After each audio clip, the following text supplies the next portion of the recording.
आलोक शर्मा जी कांग्रेस से और उर्मिलेश जी वरिष्ठ पत्रकार इस वक्त हमारे साथ मौजूद हैं। इससे पहले कि हम चर्चा को आगे बढ़ाएं, आइए आपको दिखाएं किस तरीके से विपक्ष लगातार ये आरोप लगातार जा रहा है कि काशी को चुनना दरअसल पोलराइजेशन यानी कि सांप्रदायिकता को हवा देने के बराबर है।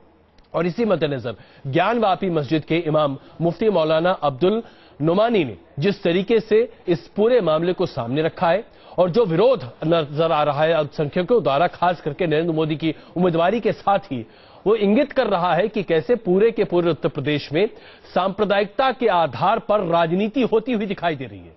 वास्तविकता में ऐसा है या नहीं, ये तो शायद अभी हम नहीं कह सकते, लेकिन कम से कम तमाम राजनीतिज्ञ और राजनेता मानते जरूर हैं कि यही वजह है जिसकी वजह से नरेंद्र मोदी ने वाराणसी को सीट चुना है। देखिए क्या कहते हैं नुमानी साहब।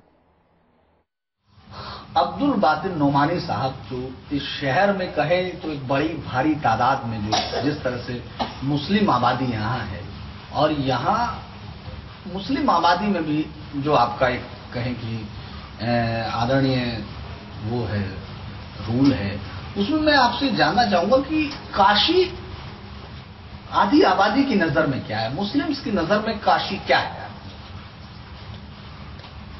ये मुस्लिम की नज़र में एक कदीम तारीख़ी शहर है और मुसलमानों को यहाँ पे इस बात का फ़ख्र भी है कि ये बहुत कदीम तारीख़ी शहर के यहाँ के रहने वाले हैं। बातिल साहब, अब आपका शहर काशी जो है एक दूसरे कारणों से चर्चा में है। यहाँ बीजेपी के जो प्रधानमंत्री पद के उम्मीदवार हैं नरेंद्र मोदी, वो चुनाव लड़ रहे हैं। क्या आपको लगता है कि उनके चुनाव लड़ने से इन दोनों जो यहाँ सदियों से रह रहे हैं उन पे कोई फर्क पड़ता है? आपको लगता है कोई बदलाव? ये बात है तो एक तरीके से जो हवा खड़ा किया जा रहा है और एक मखसूस ताकतें मोदी जी के पीछे अपना काम कर रही हैं, तो हमें यहाँ की जो अमन पसंद कौम है, अमन पसंद लोग हैं, हमारे हिंदू भाइयों में भी मुस्लिम भाइयों में, हमें पूरा यकीन इस बात का है कि इन सूरत हाल को पैदा नहीं होने देंगे और जो रिवायत और जो दस्तूर और जो सूरत हाल कदीम ज़माने से यहाँ चली आ रही है उसको बरकरार रखेंगे। भले ही गुजरात का विकास का मॉडल हो या वो तमाम फायदे होंगे, आपको लगता है ऐसा?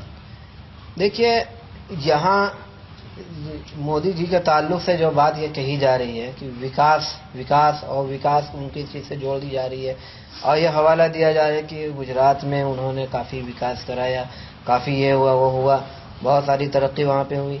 हम तो ना कभी गुजरात गए और ना कभी वहाँ के बहुत करीब रहकर जाना। अगर बिलफर्ज मान भी लिया जाए कि थोड़ा बहुत विकास वहाँ हो, तो एक तरफ यह है कि मुट्ठी भर लोग उसको जानते हैं और दूसरी तरफ मोदी जी के ताल्लुक से जो बात पूरी दुनिया के अंदर चर्चित है और पूरी दुनिया में उनका चेहरा जिस हिसाब से पहचाना जाता है, मुल्क का बच्चा बच्चा जिस हैसियत से उन्हें जानता है, जाहिर सी बात है कि उसके ऊपर ज्यादा यकीन यहाँ की लोग अवाम करेगी। इस समय जैसे कह रहे हैं लोग, अगर कोई आंधी चल रही तो आपको लगता है कि ये रोकने में क्यों फेल हुए दूसरी पार्टियां? नहीं, ये तो पहली बात तो यही नहीं कहना चाहिए कि आंधी चल रही है, इसलिए कि ये हवा बनाना और हकीकत में ऐसा होना, दोनों में बहुत फ़र्क है।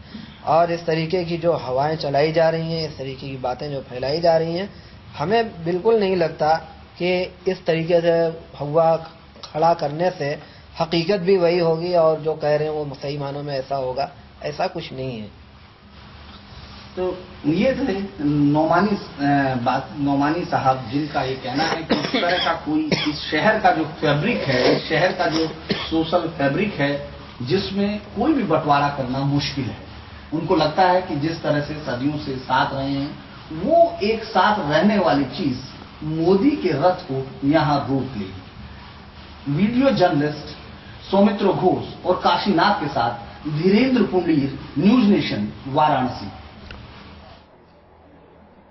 प्रभात जी, नुमानी साहब ने न्यूज नेशन से साफ तौर पर यह कहा कि जो हवा बनाई जा रही है ऐसा नहीं है। आपने सारी बातें खुद ही सुनी है, बताइए। वो क्या सोच रहे हैं वो उनका सोचना है। उन्होंने भी बहुत अच्छी बात कही है जी कि तहजीब और जो हिंदू मुस्लिम संस्कृति है, जो गंगा जमुना वहां संस्कृति है, वो संस्कृति जीवित रहेगी और उसको जीवित रखने की कोशिश सब लोग करेंगे। उन्होंने ये कहीं नहीं कहा है, उन्होंने ये कहा कि जो इसको बिगाड़ने की कोशिश करेगा वो अलग थलग पड़ जाएगा। कौन कर रहा है इसे? प्रभात जी, ये सब कहकर ही तो हम लोग आए हैं। प्रभात जी, उन्होंने साफ तौर पर कहा कि नरेंद्र मोदी का दो चेहरा है। उनका कहना, मैं नहीं कह रहा, उनकी बात मैं आपको सिर्फ ध्यान दिला रहा हूं। नहीं, उन्होंने ऐसा नहीं कहा है। आप सुनिए तो सही, उन्होंने जो कहा, आप चाहेंगे तो मैं इसे दोबारा आपको सुनवा सकता हूं। उन्होंने कहा कि विकास की बात सुनवा दीजिए। जी बिल्कुल, उन्होंने कहा कि विकास की बात उन्होंने सुनी है, विकास देखा नहीं है, और अगर थोड़ा बहुत विकास किया भी है तो एक दूसरा चेहरा है जो लोग जानते हैं, जिस पर यहां पर लोग ज्यादा विश्वास करेंगे। ये बात उन्होंने साफ तौर पर कही है। दूसरी बात उन्होंने साफ तौर पर कही, उनके कहने से आप दूसरा चेहरा पकड़ेंगे। वो किन संदर्भों में कहा है वो जाने। हम इतना जानते हैं कि विकास का मॉडल लेकर और विकास का चेहरा लेकर ही वाराणसी पहुंचे हैं और वाराणसी की तकदीर बदलने की कोशिश करेंगे। बाबा काशी की नगरी का विकास होगा और इन सब बातों को लेकर ही वहां पर नरेंद्र मोदी पहुंचे हैं। तो प्रकाश, लोग क्या सोचते हैं, नुमानी साहब क्या सोचते हैं, ये उनका सोचना हो सकता है, हमारा सोचना नहीं है। प्रभात जी, बस एक छोटा सा जवाब, क्योंकि उर्मिलेश जी भी आपसे एक सवाल पूछना चाहते हैं। सवाल मैं आपसे ये पूछना चाहता हूं, तो क्या आप ये मानते हैं कि मुरली मनोहर जोशी ने अभी तक, जो कि आप ही के पार्टी के वरिष्ठ नेता हैं, काशी का कोई विकास नहीं किया? क्योंकि जाहिर सी बात है वो नहीं कर पा रहे, तभी तो मोदी जी को वहां जाना पड़ रहा है। क्या आप ये समझ नहीं रहे? क्या हमारी सरकार थी 10 साल से आपकी क्या यूपीए सरकार में एक सांसद के नाते तीन विधायक हैं आपके वहां पर, सांसद आपके कोई दिक्कत नहीं है, लेकिन किसकी सरकार है? कॉर्पोरेशन क्या ये सब है? और वहां पर सीवरेज व्यवस्था, अरे सब होने के बाद भी क्या के सबसे बुरी सीवरेज व्यवस्था अगर कहीं देखने को मिली तो बनारस के अंदर मिली। 10 साल में आप बनारस का कॉर्पोरेशन क्या विकास की सारी संभावनाएं एक सांसद, 3 विधायक, एक महापौर के हाथ में हो सकता है? नहीं, जब हमारी सरकार नहीं है उत्तर प्रदेश में और केंद्र में हमारी सरकार नहीं है। आप उर्मिलेश जी, इससे कैसे हो पाएगा? उर्मिलेश जी, बनारस से जितना ताल्लुक आपका है उतना शायद हम सब में से किसी का नहीं होगा। मैं सीधे आपसे नहीं, लेकिन एक जर्नलिस्ट होने के नाते मैं बनारस के आसपास का रहने वाला हूं। इससे ज्यादा महत्वपूर्ण है कि मैं एक जर्नलिस्ट के रूप में इन दोनों नेताओं की बात कैसे सुन रहा हूं और कैसे ले रहा हूं। मुझे लगता है कि दोनों लोग बारी बारी से, बड़े समझदार लोग दोनों हैं, लेकिन दोनों लोग जो बातें कह रहे हैं उससे दोनों के गुनाह भी साफ हो रहे हैं। भैया, आपकी सरकार इतने सालों से रही है इस देश में। 1947 के बाद से लगातार आपने राज किया, कांग्रेस ने राज किया, बीच में जनता पार्टी आई, जनता दल आया, फिर एनडीए आया वगैरह वगैरह। अब इसके बाद अपने मित्र प्रभात जी की पार्टी आई, उनकी वाजपेयी जी की सरकार बनी। वो बड़े आध्यात्मिक पुरुष हैं और सांस्कृतिक सोच के भी हैं वाजपेयी जी। इतने लोगों ने कहा कि गंगा की मुक्ति करेंगे, गंगा को साफ करेंगे, सीवरेज साफ करेंगे, काशी को ठीक करेंगे, लेकिन वाकई वाराणसी शहर में आप किसी भी दिशा से प्रवेश कीजिए अजय, आपको कूड़ा घर चारों तरफ मिलेगा, आपको चारों तरफ गंदगी मिलेगी, टूटी सड़कें, फूटी सड़कें। जापान से लेकर के और दुनिया के तमाम देशों से आने वाले जो पर्यटक हैं वाराणसी को किस रूप में लेते हैं आप सोचिए। और मुझे लगता है कि दोनों ने जो अभी जो कहा है, बिल्कुल दोनों ने माना है कि बहुत बुरा हाल है, दोनों गुनाहगार हैं।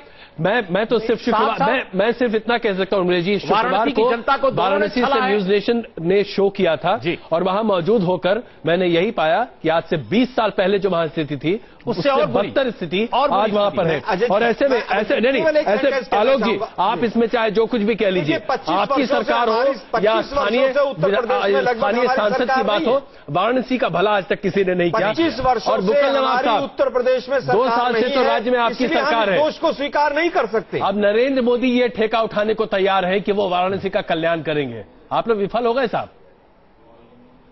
देखिए, ऐसा है कि हमने बनारस को जो है पर्यटन सिटी हमने घोषित कर दिया है और 100 करोड़ रुपया हमने वहां के लिए दिया है। बिल्कुल, इसीलिए वहां पर विकास के लिए दिया है नवाब साहब, इसीलिए वहां पर जो बनारस का हम करेंगे। बुकल नवाब साहब, इसीलिए अपने शो में पहुंचने के लिए मैं खुद ही 2.5 घंटे लगे मुझे एयरपोर्ट से 80 घाट पहुंचने में। एयरपोर्ट से 2.5 घंटे लगे क्योंकि पूरा शहर खुदा पड़ा है। और ये 2007 में भी यही हाल था। ये तो आप कांग्रेस और भाजपा की जो वहां दिल्ली में सरकार सरकार रही है, 2 साल से आपकी है कि आप जो है इतना बड़ा भगवान श्री राम, आप भगवान श्री रामचंद्र जी का नाम लेकर 6 साल तक आपने हुकूमत की और काशी नगरी जो है भोलेनाथ की जो है विश्वनाथ मंदिर है वहां के ऊपर, और वहां का आपने देखा तक के नहीं। तो आपकी सरकार क्या कर रही है साहब? नाम लेते हैं भोलेनाथ, आपकी सरकार क्या कर रही है बताइए? भूल गए आपकी सरकार क्या कर रही है? आपकी सरकार क्या कर रही है? शर्म आना चाहिए इसके अंदर बीजेपी वालों को, जिस तरीके से वहां काशी का उन्हें सुध ले ली है। हम काशी की सुध ले रहे, हम वहां के बुनकरों की सुध ले रहे, बुनकरों को हम उनका कर्जा माफ कर रहे, बुनकरों को हम बिजली दे रहे। साहब आपने कोई कर्जा माफ नहीं किया, केंद्र सरकार पूरा विकास जो है वो हमारी पार्टी कर रही है, हम कर रहे हैं, कर्जा माफ किया, कार्ड बना के दिए। केवल उत्तर प्रदेश में विकास किया है, उसके अलावा मुझे लगता है कि आप सबों को बस उर्मिलेश जी की थोड़ी सी एक छोटी टिप्पणी सुन लेनी चाहिए, वही काफी होगी। उर्मिलेश जी। नहीं, मुझे लगता है कि काशी का विकास, बनारस का विकास तो एक महत्वपूर्ण मुद्दा होना ही चाहिए चुनाव में, इसमें कोई दो राय नहीं है जी। लेकिन जो अभी जो मुद्दा चल रहा है कि साहब कौन उम्मीदवार, कैसे उम्मीदवार, देखिए और जो नुमानी साहब की बात हमने अभी रखी जी, वो वाकई वो कह रहे हैं कि 2 चेहरे हैं और एक चेहरे की बात वो कह रहे हैं कि विकास की बात वो कर रहे हैं, लेकिन हम नहीं जानते कि कैसा विकास हुआ है। मैं भी बार बार पूछता हूं कि भाई गुजरात का जो मॉडल है विकास का, ठीक है गुजरात में विकास पहले से हुआ है। मोदी साहब जब दिल्ली में बैठते थे, संगठन का काम देखते थे, उस वक्त वहां जो ग्रोथ रेट थी बहुत जबरदस्ती उछाल उसमें था। आज भी उसको थोड़ा बहुत कंटिन्यू उन्होंने कर रखा है, मैं नहीं कह रहा हूं कि नहीं है, लेकिन क्या गुजरात का जो विकास मॉडल है वो पूरे भारत का विकास मॉडल होगा? क्या वाराणसी, क्या पश्चिम गुजरात के विकास के अंदर एक मिनट गुजरात के विकास में जो बीदर की स्थिति है उसके बारे में मोदी जी हमें जवाब दे दे के वहां के ऊपर जो किसान जो है तड़प रहा है, मर रहा है और आत्महत्या कर रहा है। नहीं, मैं वही बात क्यों नहीं दे रहे हैं? मैं अपने ढंग से आपके पास क्या जवाब है? इसके जवाब दे बीजेपी जो बैठे हुए। नहीं देखिए बुक्कल नवाज साहब सुन तो लीजिए एक बार। वहां पर बुक्कल नवाज साहब जो इन्होंने हालत करके रखी है। बुक्कल नवाज साहब एक सेकंड उर्मिलेश जी की बात सुन लीजिए।